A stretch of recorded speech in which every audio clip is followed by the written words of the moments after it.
Son las 8 de la mañana, las 7 en Canarias.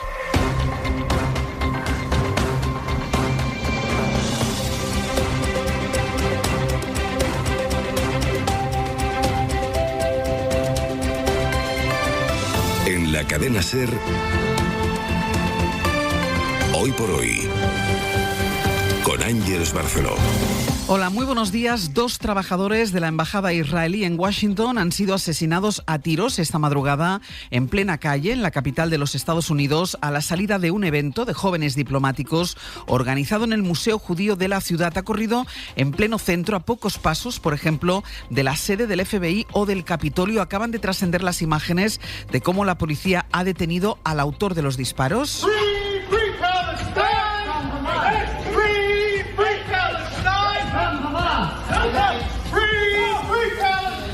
Un hombre que, como escuchan, ha gritado Palestina libre mientras la policía le esposaba. Sastre, buenos días. Buenos días, Barceló. El detenido es un hombre de Chicago, tiene 30 años. Ha matado a sus 2 víctimas a bocajarro, en el centro de la capital de Estados Unidos, como decías, no muy lejos del complejo de la Casa Blanca. Desde allí, Donald Trump ha hablado de ataque antisemita y el gobierno de Israel, que también habla de antisemitismo, se ha puesto en contacto ya con la administración de Trump. La zona sigue hasta ahora todavía acordonada. Bayo, buenos días. Buenos días. Sí, la policía de Washington y el FBI trabajan conjuntamente en recabar pruebas de ese tiroteo que se producía en torno a las 9 de la noche, hora de Washington, 3 de la madrugada aquí en la península.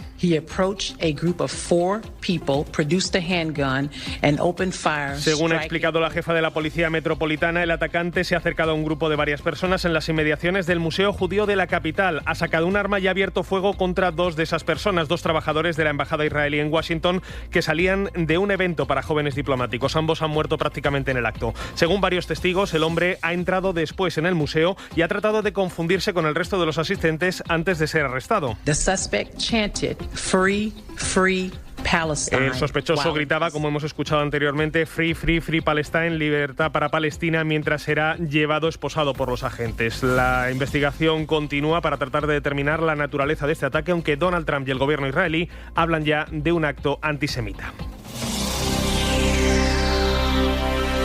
Pablo Morán, buenos días. Hola, Ángeles, buenos días. Israel ha reaccionado ya a este doble asesinato en Washington, que se produce justo cuando la comunidad internacional ha aumentado la presión sobre Netanyahu, no solo por la matanza contra Gaza, sino también por el incidente de ayer, cuando su ejército abrió fuego contra un grupo de diplomáticos en Cisjordania. Y en todas las reacciones que llegan, no solo desde Israel, sino también desde Estados Unidos, lo estáis señalando, hay un diagnóstico general a este tiroteo. Es fruto del antisemitismo latente. Lo dice Netanyahu, Trump, también Marco Rubio, el presidente israelí Isaac Herzog y, por supuesto, los sectores ultraisraelíes. El ministro Bezalel Smotrich, por ejemplo, identifica el odio de este tiroteo en la embajada de Washington con el que motivó a los terroristas del 7 de octubre. En general, estos sectores están vinculando esta violencia con las críticas que ha recibido Israel estos días por su asedio a Gaza. Están señalando, por ejemplo, las palabras del opositor israelí Yair Golan. Esta semana, en contra de la campaña militar en la franja, el primer ministro israelí anuncia que va a reforzar la seguridad de sus embajadas en todo el mundo. La respuesta que estamos viendo esta misma mañana, en estos mismos momentos, justo en un contexto muy concreto de presión diplomática contra Israel,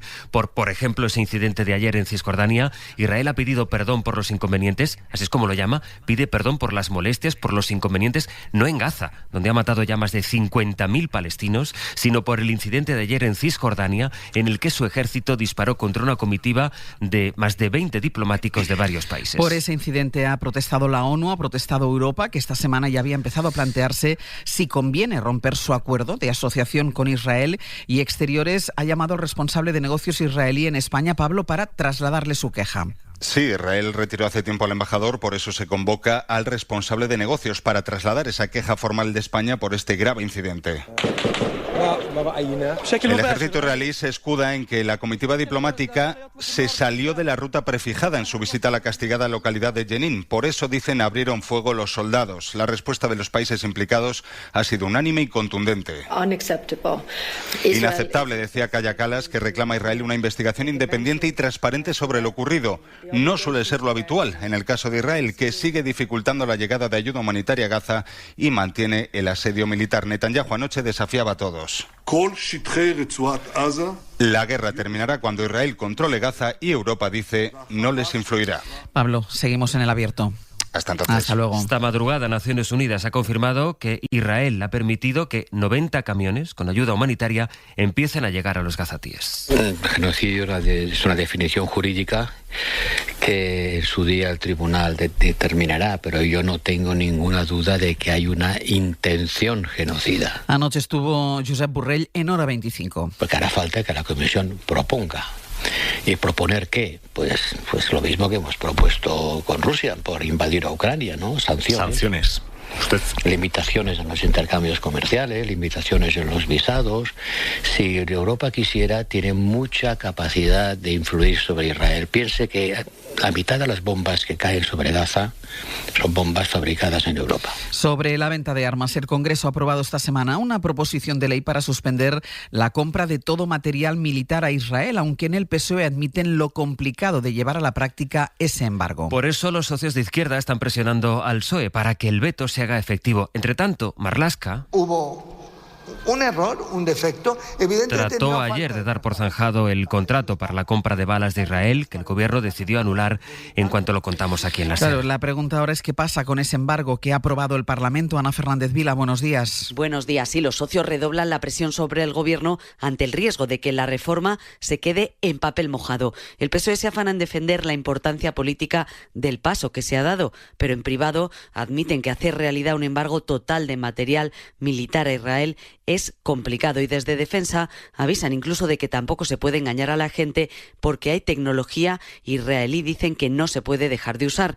Es lo que dio a entender ayer la propia Robles. Nosotros no compramos armas a Israel. Es verdad que puede haber algunas licencias de algunos programas que pueden estarse utilizando. Las dudas del PSOE han puesto en alerta a todos los socios. Podemos acusa directamente al gobierno de mentir. Lo que buscan es el titular, lo que buscan es quedar bien, pareciendo que apoyan al pueblo de Palestina cuando no hacen lo que tienen que hacer. Junto a Sumar, Esquerra, Bildu y el BNG han solicitado que la reforma se tramite de urgencia en el Congreso, aunque los morados también retan a Sánchez a aprobarla ya por decreto. El PP ha evitado hasta ahora centrar su discurso o hacer valoraciones sobre la matanza contra Palestina y ha llegado a decir que el gobierno usa polémicas como la de Eurovisión para tapar el escándalo de Koldo, de Ábalos o del hermano de Sánchez. Josué Coello, buenos días. Josu, buenos días. ¿Qué tal, Ángeles? Buenos días. Ayer, sin embargo, Feijóo tuvo que hablar de Israel. Sí, tras días de silencio, de priorizar la política nacional y solo después de que Europa haya movido ficha, el PP se ha resituado sobre este conflicto. Lo ha hecho con todas las prudencias, pero la dirección ha empezado a lanzar algún que otro mensaje crítico sobre lo que está haciendo el gobierno de Netanyahu en Palestina, siempre poniendo el foco en Hamás, pero Feijóo ha dado un paso hasta ahora inédito pidiendo a Israel que deje de atacar a la población civil. Es evidente que el gobierno israelí debe de cesar sus actividades militares en contra de la población civil y facilitar la entrada de ayuda humanitaria. Esto es nuestra postura, lo ha sido siempre y lo va a seguir siendo siempre. Feijóo llevaba días esquivando hablar del conflicto y, según nos dicen fuentes del PP, Ángels, es para no caer en la trampa de Sánchez, que, según consideran, usa lo que pasa en Oriente Medio para desviar el debate hacia la política exterior y así no hablar de la situación interna del PSOE. Josu, gracias. Hasta ahora. En Valencia, la Fiscalía va a investigar por qué se filtró el audio que recogía la conversación que tuvieron una trabajadora de la AEMET, la Agencia de Meteorología, y una trabajadora del 112 el día de la Dana. Fue aquella llamada que se hizo circular de manera sesgada, así fue como la compartió Carlos Mazón, donde la AEMET decía que no iban a marear con más alertas a la Generalitat. Lo que pasa es que el audio completo permitía comprobar que lo que estaba haciendo la AEMET era, en esa conversación, mantener la alerta roja y advertir además de las horas y los puntos donde se esperaban más complicaciones. Y hoy, más de medio año después de la tragedia, Pedro Sánchez se reunirá con las víctimas de la Dana, algo que todavía no ha hecho Carlos Mazón.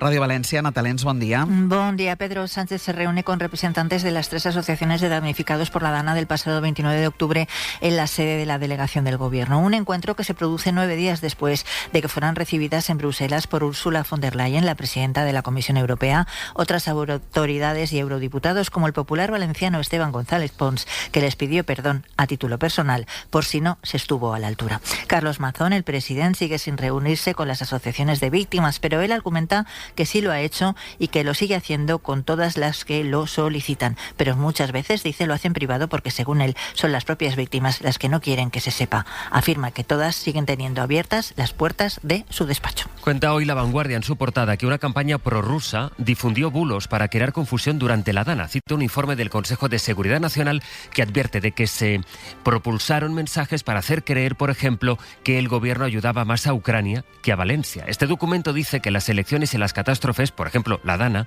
son las que utilizan campañas que atribuye a Rusia para crear confusión y erosionar la legitimidad democrática, también para incrementar las divisiones sociales y políticas. Ay, cada cliente piden devoluciones sin ticket y encima con exigencias. Se me agota la paciencia. ¿Y qué vas a hacer? Cartel de ahora vuelvo y un colacao en el bar. Con sus grumitos. Ya sabes, acércate al bar y pide tu colacao. De accionistas de BBVA para accionistas de Banco Sabadell. Asunto: un banco que se compromete con las empresas. ¿Seguirá ese ritmo, esa forma de tratar a la pyme, esas ayudas? BBVA se compromete a mantener las líneas de circulante de todas las pymes de Banco Sabadell y el volumen de crédito total de las pymes cuya cuota CIRBE agregada de BBVA y Banco Sabadell sea al menos del 85%, 50% en el caso de Cataluña y Baleares, durante 3 años, prorrogables 2 años más. La oferta pública de adquisición está sujeta a la autorización de la CNMV. Una vez autorizada, el folleto estará disponible en cnmv.es, en bbva.com, en las sedes de BBVA y Banco Sabadell, en la CNMV y en las sociedades rectoras de las bolsas de valores. Más información en el 800 080 032 o en bbva.com. Avanzamos, BBVA. En CAES sabemos lo importante que es oír bien. Podríamos hablar en el coche y cantar todos juntos. Imagina todo lo que podríais volver a hacer si tu familiar volviese a oír bien. Probando gratis nuestro nuevo Ampli Mini AI, un audífono con inteligencia artificial que reduce el ruido y mejora la claridad de la voz, podrá seguir siempre conectado con sus seres queridos. Visita gaes.es y pide cita. Si hay Don Simón, nos quedamos. Tito de verano, Don Simón.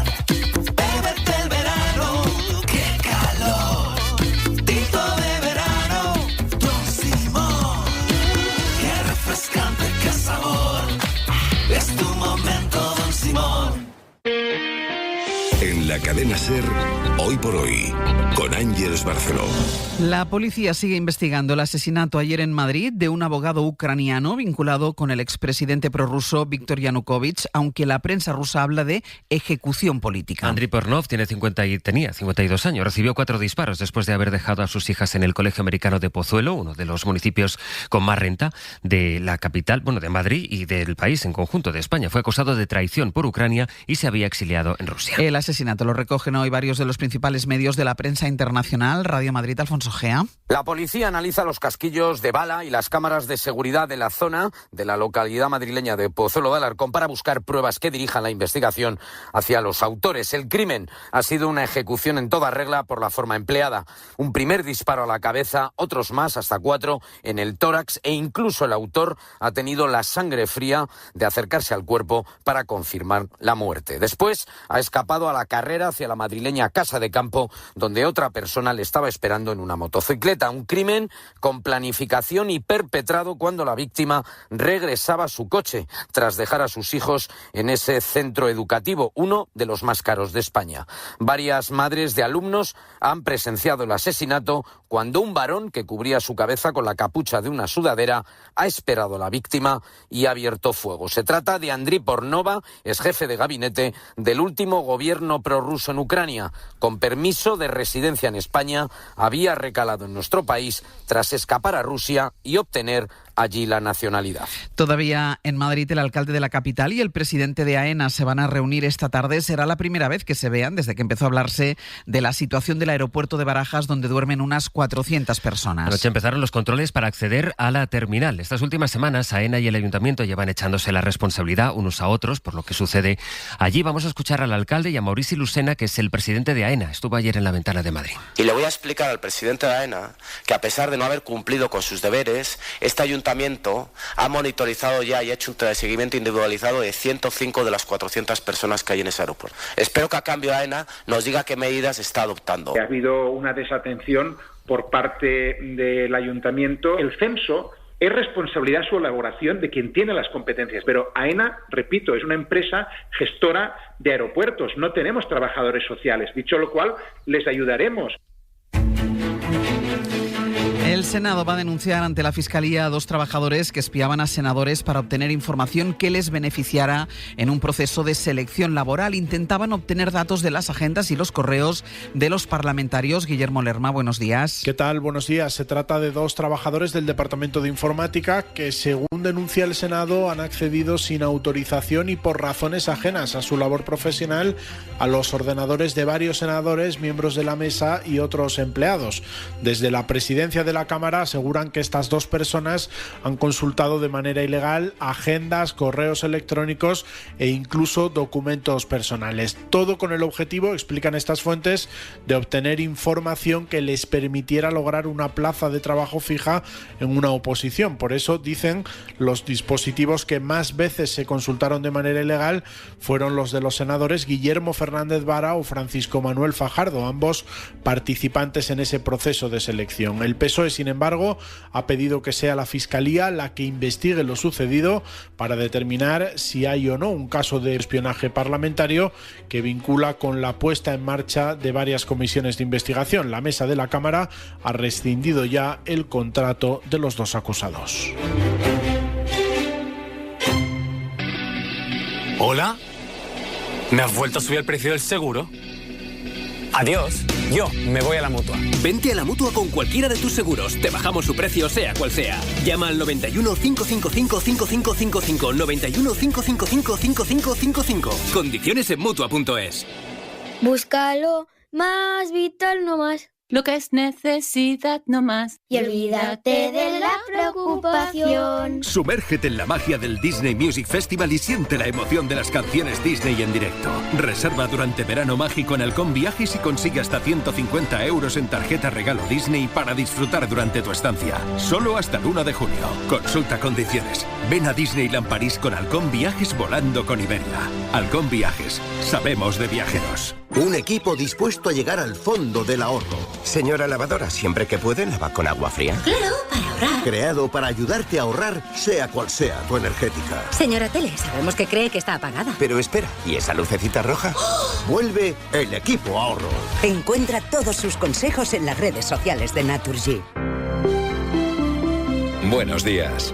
En el sorteo del cupón diario celebrado ayer, el número premiado ha sido... El 70.901, serie 11. Hoy, como cada día, hay un vendedor muy cerca de ti repartiendo ilusión. 11. Ahora y siempre, bien jugado.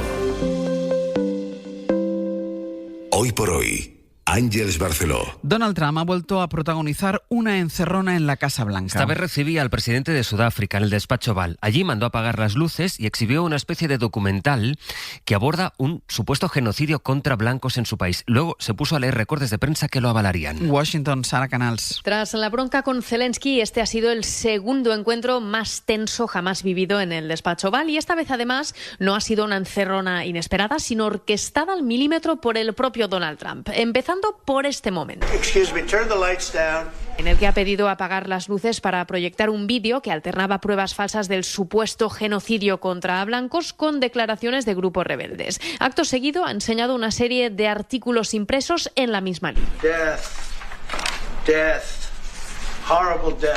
Muerte, muerte, muerte horrible, iba leyendo de los titulares mientras pasaba páginas y ante la estupefacción de la prensa y de la delegación sudafricana.